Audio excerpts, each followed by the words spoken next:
था ताकि 26वीं आईनी तरमीम के हवाले से तय कर लिया जाए वंस एंड फॉर ऑल, क्या आईनी बेंच सुनेगा या फुल कोर्ट अपनी अदालत में बैठकर जुडिशियल साइड पर इसको सुन सकती है। तो अब जो मीटिंग बुलाई गई है, आपको क्या लगता है, क्या वो मुद्दा भी यहाँ पर ज़ेर बहस आएगा? बहुत शुक्रिया दिल। पहली बात तो ये है कि चीफ जस्टिस याह्या अफरीदी ने एक यू टर्न ले ही लिया, तो कि ये यू टर्न एक अच्छे मकसद के लिए लिया है। मगर क्या ही बात थी कि अगर वो उस वक्त ये फुल कोर्ट की मीटिंग बुलाते, गो कि ये भी कमरा अदालत की नहीं है, ये बंद कमरे की फुल कोर्ट मीटिंग है, जिसको मैं कहता हूँ चाय की प्याली के ऊपर अपने ब्रदर जजेस को बुलाते, तो शायद उस वक्त सूरत हाल डिफरेंट थी। उस वक्त टोटल 15 जजेस थे और उस वक्त याह्या अफरीदी साहब ने जो ज़ाती तौर पे लॉबिंग करके या राब्ते करके जो जजों से पूछा था कि फुल कोर्ट बुलाई जाए या नहीं, पता नहीं हर एक को अलग अलग क्या कहते रहे, लेकिन बकौल याह्या अफरीदी साहब के जो मिनट्स जारी हुए अक्टूबर नवंबर वाले मिनट्स, उनमें 9 जजेस जो थे वो फुल कोर्ट के सामने 26वीं आईनी तरमीम का केस लगाने के हक में नहीं थे। और मगर उन्होंने इंतजामी साइड की फुल कोर्ट मीटिंग के बारे में कोई राय नहीं दी थी। इंतजामी साइड पे फुल कोर्ट मीटिंग ना बुलाने का फैसला चीफ जस्टिस याह्या अफरीदी का अपना था, और उस वक्त उस मिनट में जो चीफ जस्टिस याह्या अफरीदी ने अपनी जाती जो राय दी, उसमें अपने जाती खौफ, खदशे और खतरे का इजहार किया कि अगर ये सारे जजेस को मैं 15 जजेस जो उस वक्त थे इकट्ठा कर लेता चाय की प्याली के ऊपर बंद कमरे में इंतजामी साइड पे, तो इन्होंने बज़ाहिर एक दूसरे के दस्तों गिरबा होना था और एक दूसरे से बदतमीजी करनी थी। वैसे तो उन्होंने लिखा कि कोलिजियलिटी पे फर्क पड़ सकता था जजों के, लेकिन अगर उसका उर्दू पंजाबी में तर्जमा करें तो यही होना था ना कि एक दूसरे को गालियां देनी थी उन्होंने। अभी कोई बात है चीफ जस्टिस अपने जजेस के बारे में ऐसी राय रखता है कि वो चाय की प्याली के ऊपर एक दूसरे को बुरा भला कहते, बदतमीजी करते, गुत्तम गुत्ता हो जाते। तो अब मसला ये है, ये आपने वो थंबनेल बहरहाल एनीवे, तो मेरे ख्याल में ये बहुत बड़ा यू टर्न लिया है और चीफ जस्टिस याह्या अफरीदी जो हैं अब जबकि 23 जजेस हो गए या 24 हो गए, मेरे ख्याल में 24 है, एक याह्या 25 वो भी जज है, वो चीफ जज है, वो 25 हो गए ना, अब कहने को तो है ना चीफ जज अभी। तो बात यह है कि 25 जज हो गए, अब वो समझते हैं कि उनकी हिमायत करने वाले भी होंगे फुल कोर्ट के अंदर, तो अब बड़े एतमाद के साथ अब जबकि चीफ जस्टिस याह्या अफरीदी ने अपनी वोटें पूरी कर ली हैं, तो ये बिल्कुल वैसी ही फुल कोर्ट मीटिंग है जैसे 2 तारीख अक्सरियत पूरी करके 26वीं आईनी तरमीम के लिए हुकूमत ने जो इजलास बुलवा लिया था प्रेसिडेंट ने। तो ये मुझे लगता है कि ये मीटिंग बहुत पहले होनी चाहिए थी, मगर अब जो बुलाई गई है तो ये इस बात का इकरार है कि सुप्रीम कोर्ट के जजेस जो हैं इतने बदतमीज़ भी नहीं हैं, वो चाय की प्याली पे इकट्ठे बैठ सकते हैं, और चीफ जस्टिस याह्या अफरीदी जो हैं उनको भी अपनी सलाहियतों पे अपने ऊपर एतमाद हो गया है कि अब वो एक ऐसे बाप बन सकते हैं जो कि अदलिया, आला तरीन अदलिया के तमाम जजेस को एक छत के नीचे इकट्ठे कर सकते हैं। तो मेरे ख्याल में ये काम बहुत पहले हो जाना चाहिए था, बहरहाल देर आए दुरुस्त आए। अब देखना यह है कि इस फुल कोर्ट मीटिंग का एजेंडा क्या होगा। जुल्फिकार साहब, आप मुझे मैं पूछ लेता हूँ आपसे, क्योंकि इन्होंने तो बताया कि बहुत पहले हो जाना चाहिए था, अब हो रहा है, आपकी क्या इतलात हैं, असल वजह क्या बनी ये फुल कोर्ट मीटिंग बुलाने की, और असल मुद्दा जैसा कि मती भाई कह रहे हैं कि है क्या जिसके लिए फुल कोर्ट मीटिंग बुलाई गई? वैसे मैं जाते जब उस बात के बात से पहले मैं मती भाई की आखिरी बात पे कमेंट करता चलूँ। मती साहब, फूफी के बच्चे बुला के कहना कि जी मेरी अक्सरियत होगी घर में, तो मेरा ख्याल है कोई बात ठीक नहीं है। जब बैठेंगे फुल कोर्ट में और 26वीं तरमीम अगर ज़ेर बहस आती है, तो मेरा ख्याल है जो 26वीं तरमीम के बाद प्रमोट होकर आने वाले जजेस हैं उनको उसमें राय दही का हक नहीं होना चाहिए। अव्वल तो पहली बात यह है कि मुझे नहीं लगता कि वो फुल कोर्ट वाला जो मंसूर अली शाह साहब का मुतालबा था, वो कमेटी की साइट पर एक दफ़ा उन्होंने मिनट्स जारी करके डिसाइड कर दिया अपने तौर पर, भले अकलियत में किया लेकिन कर दिया। वो मेरा नहीं ख्याल के डिस्कस करेंगे यहाँ पे, और अगर किया भी तो शायद वो तमाम जजेस की राय लें, और जिसमें मंसूर शाह साहब के साथ शायद 1-2 लोग ही बचे, बाकी सारे के सारे फिर कहेंगे जी फुल कोर्ट ना जाए, मामला जुडिशियल साइड पे है, तो आईनी बेंच की कमेटी डिसाइड करे कि क्या करना है क्या नहीं करना, और उसमें कौन होगा कौन नहीं होगा। मेन जो ये इजलास है वो आया सुप्रीम कोर्ट रूल्स के ऊपर। वो मतलब हुआ ये कि 2-3 दिन पहले की बात है, सुप्रीम कोर्ट बाहर का जो नीचे वाला रूम है ना, बाहर रूम, वहाँ पे कुछ वकला बैठे हुए थे senior, all of a sudden entry हुई याह्या अफरीदी साहब की। वैसे याह्या अफरीदी साहब के सुप्रीम कोर्ट के दौरे इतने ज्यादा हो गए बिल्डिंग के, मैं आपको एक बात बताता हूँ, सर सुने, सुबह बेंच से पहले 9:30 उनका बेंच लगता है, वो 8:45 से 9 के दरमियान पहुंच जाते हैं और आके पूरी सुप्रीम कोर्ट का विजिट करते हैं। अच्छा, अक्सर वो कमरों में घुस के देखते हैं भाई ये कमरा फलां बंदे का, अच्छा अंदर दरवाजा खोल के देखेंगे वो आया भी हुआ कि नहीं। तो ये तो अच्छी चीज है, एडमिनिस्ट्रेटर हैं सर, वो तो रजिस्ट्रार का काम है, इनका काम तो नहीं है। देखिए अब जितने उनके पास इख्तियारात हैं उसमें उन्होंने कुछ तो कुछ करना ही है ना। हाँ चलो, कुछ तो कर ही रहे हैं। फिर कहते हैं जिसके पास जितना कम अख्तियार होता है वो उतना ही ज्यादा इस्तेमाल करता है। अच्छा, वो इस चक्कर में उनका एक दौरा हुआ बार का। अच्छा, वो जो कैंटीन के साथ जो उनका बार रूम है ना पुराना वाला, उधर गए और वहाँ उन्होंने देखा शहजाद शौकत साहब थे, कुछ और सीनियर वकला बैठे हुए थे। तो शहजाद शौकत साहब आए थे, सबका सदर है सुप्रीम कोर्ट बार के, काजी साहब के दौर में, काजी साहब के दौर में पार्टनरशिप बड़ी अच्छी थी इन दोनों की, हमारे खिलाफ, मीडिया के खिलाफ भी और हर सियासतदानों के खिलाफ भी। वो खैर याह्या साहब अंदर गए, उन्होंने वकलायर्स को देखा, उनसे बैठे गपशप की, और याह्या साहब ने कहा जी मैं तो बाहर में चाय पीने आया हूँ, बार और बेंच ये है। तो वो जैसा आपको पता है कि गाड़ी के 2 पहिए, एक ट्रैक्टर का, एक ट्रैक्टर का पिछला पहिया, एक आगे वाला पहिया, लेकिन खैर उन्होंने कहा जी मिल के चलना है तो मैं चाय पीने आई हूँ। वो फटाफट कैंटीन पे कहा गया, वो फैजान वगैरह को चाय ले आओ मुड़ियो, चाय शाय याह्या साहब ने 2 घूंट चाय के लिए। और रूल्स के ऊपर कुछ वकला ने तहफ़्फ़ुज़ात का इज़हार किया। तो या ये सबको पता था कि ये होना है। उन्होंने कहा जी मैंने एक 4 रुकनी कमेटी बनाई हुई है जजेस की, उसको वो अपनी तजावीज़ दें। अच्छा, इस कमेटी का भी एक बैकग्राउंड है। मुझे जब ये रूल्स पब्लिश हुए ना, सुप्रीम कोर्ट ने मतीबी पब्लिश किए, तो फ़ोन आता है सदर सुप्रीम कोर्ट बार मियां रूफ अता साहब का। और वो कोयटा में थे। उन्होंने मुझे कॉल की, उन्होंने कहा यार एक मसला आपको बताना था। मैं कहा जी क्या? उन्होंने कहा जी आपने देखा है जो फीसें बढ़ाई हैं रूल्स में? मैं कहा जी नोटिफिकेशन में लिखा हुआ है कि आपकी बार की स्टेक होल्डर्स की मुशावरत से हुआ है। अब आप मुझे कहानी करा रहे हैं कि जी मतलब फीसें बढ़ा दी उन्होंने, तो आपको तब नहीं पता था? उन्होंने कहा जी हमें तो पता ही नहीं, हमें तो नोटिफिकेशन से पता चला है कि हमसे भी मुशावरत हुई है। उन्होंने कहा जी मैं बार का सदर हूँ, मुझे किसी ने पूछा ही नहीं, ना मेरे सेक्रेटरी को पता है ना किसी और को पता है, तो किससे बात हुई? माजरत के साथ जो चीफ जस्टिस अपने साथी जजों से मुशावरत नहीं करता, वो बार वकीलों को क्यों नोटिफिकेशन में तो ना लिखे ना सबसे मशवरा कर लिया। अच्छा, उसके बाद ये हुआ कि उन्होंने मुझे बताया कि जी पाकिस्तान बार को भी नहीं पता, उनसे भी मुशावरत नहीं, उनके किसी अहदेदार से भी रब्ता नहीं हुआ, वो एक ही ग्रुप है, उन्होंने आपस में चेक कर लिया। I don't by this. अच्छा सुने उसके बाद उन्होंने मुझे बताया कि, तो मैंने कहा जी आप फिर इस पे प्रेस रिलीज को निकाले, लामिया आपने जारी करें। उन्होंने कहा जी मैंने चीफ जस्टिस से बात की, इस पे पैगाम अपना वहाँ पहुंचाया।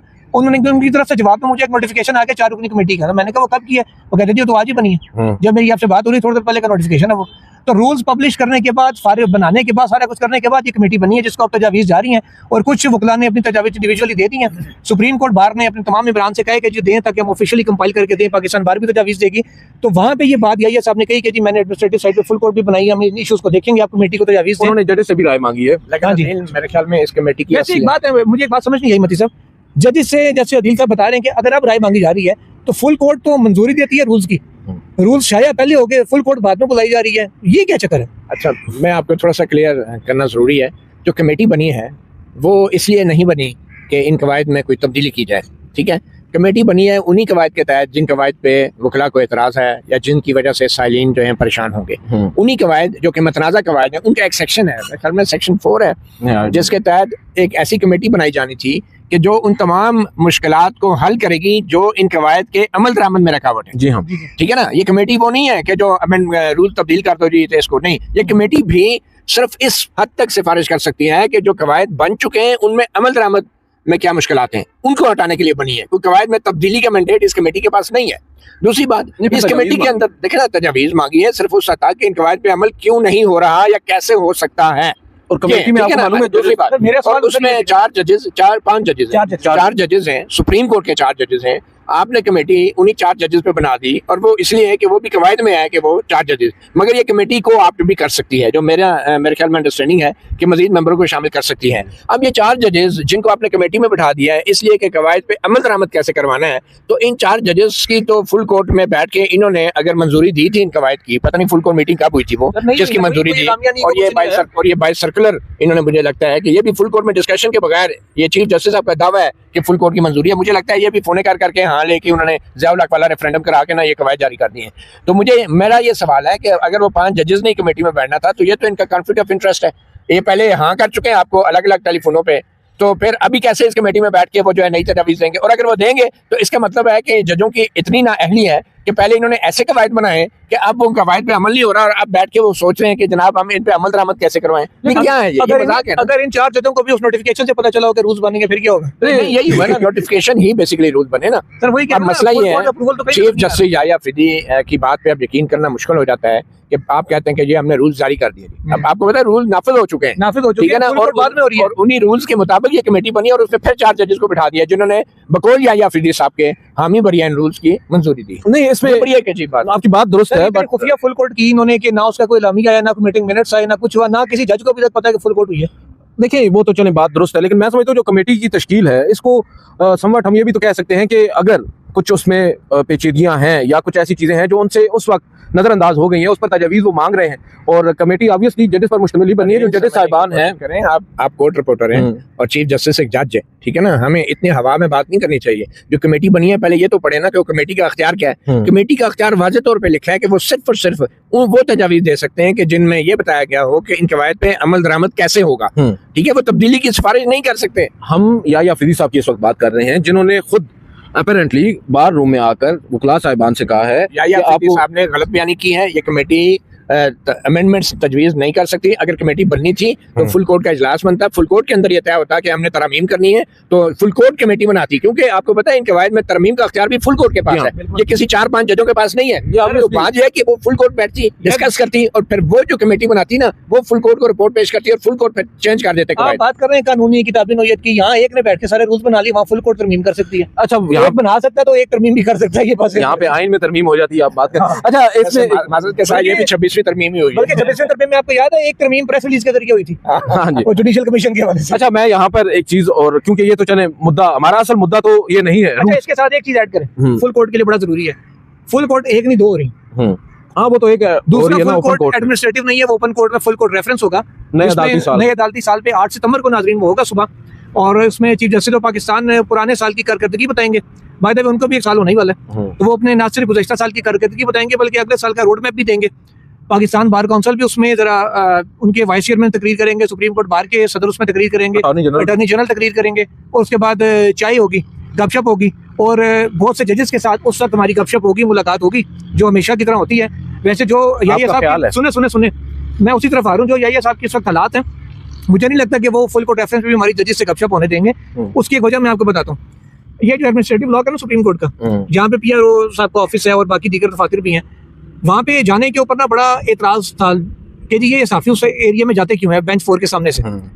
जब वहाँ 2 पुलिस वाले बिठाए होते हैं, उन्होंने 2 ASI, नीचे छोटे मोटे एहलकार भी नहीं, 2 ASI बिठाए होते हैं अफसर इन्होंने, कि जनाब चेक करना है कि कौन सा बंदा आ रहा है, कार्ड लगा हुआ होना चाहिए, मीडिया क्योंकि बंदा यहाँ आना चाहिए। अच्छा, मुझे PRO साहब ने 2-3 दिन पहले फोन करके बुलाया कि यार आप आए जरा एक मशवरा करना, तो बीइंग अ प्रेसिडेंट उन्होंने मुझे बुलाया। अच्छा, मैं उधर जा रहा था मती साहब, रास्ते में पुलिस वालों ने मुझे कहा जी वो सदर साहब, मैं कहा जी, कहते जी उधर तो मीडिया का दाखिल बंद है। तो मैंने कहा उसको समझाएं जिसने फोन करके बुलाया मुझे, उसको पहले बताएं ना कि तुम यहाँ बुला नहीं सकते किसी को। सुने आगे फिर ये हुआ, वो बात SP साहब भी वहाँ पे आए, उन्होंने कहा जी सुल्तान साहब को जाने दें, अभी एक दाएं भाई किसी कमरे में नहीं जाते, मुझे पता है इनका। वहाँ गए SP साहब भी, DSP साहब भी सारे बैठे हुए, तो मैंने ये इशू उठाया PRO साहब के सामने। मैंने कहा जनाब ये अभी आपने फोन करके बुलाया तो मैं आ रहा हूँ, ये हालत है, मैं अपने तौर पे कभी कोई मसला लेके आ जाऊँ तो क्या होगा? से ऊपर आ जाए, मामला बहुत सुने सर, नहीं उन चीजों को सर, मैं असल जो आपको समझाना चाह रहा हूँ उस पे आए। अब क्योंकि हम लोग PRO से मिलने उस रूम में जाते थे, उस ब्लॉक में एंट्री रोकने के लिए कि मीडिया के वहाँ इंटरेक्शन ना हो, मीडिया वहाँ पे आ ना सके, PRO का कमरा ही R&I ब्रांच में आ रहा है। सुने PRO को भी उठा के बाहर निकाल दिया। अब ये बताएं कि फुल कोर्ट में जहाँ पे से मिलने नहीं दिया जाएगा, वो आप उस पे आए ना, वो उसी तरफ आ रहा हूँ कि जहाँ पे PRO को उठा के बाहर निकाल दिया कि साफी ये बिल्डिंग क्रॉस करके अंदर ना आ सके, तो वहाँ पे ये तवक्को रखना मेरा ख्याल है गलत होगा कि हम वहाँ किसी जज से सही हो सकता है अपनी एक्सक्लूसिव वो ठीक आपके ऊपर गैसिंग कर ले। लेकिन एक बात है कि दोनों मौकों पे ये एक बहुत बड़ा तजाद है चीफ जस्टिस याहिया अफरीदी के उन दावों में कि चाय की प्याली के ऊपर इसलिए नहीं उन्होंने मीटिंग बुलाई थी कि जजेस गुत्थम गुत्था हो जाते हैं या बदतमीजी करते हैं एक दूसरे से, और ओपन कोर्ट में इसलिए नहीं बुलाई कि वो आईनी बेंच के सामने 26वीं यानी तरमीम रख सके। अब ओपन कोर्ट में भी सारे जजेस इकट्ठे बैठेंगे और जो है चाय की प्याली के ऊपर भी इकट्ठे बैठेंगे। और अब असल इशू ये है कि 26वीं यानी तरमीम की दरखास्तों के ऊपर अगर बहस होती है फुल कोर्ट में तो वो क्या होगी? ये मैं असल सवाल इस तरफ आना चाह रहा था। हमारा जो इसमें जो कुछ सोर्सेज हैं वो ये क्लेम कर रहे हैं, और हमारे दोस्त हैं जानवी वासी साहब, उन्होंने भी आज खबर की है इस पर कि हो सकता है जो जस्टिस मंसूर अली शाह साहब की वो तजवीज़ थी कि 26वीं यानी तरमीम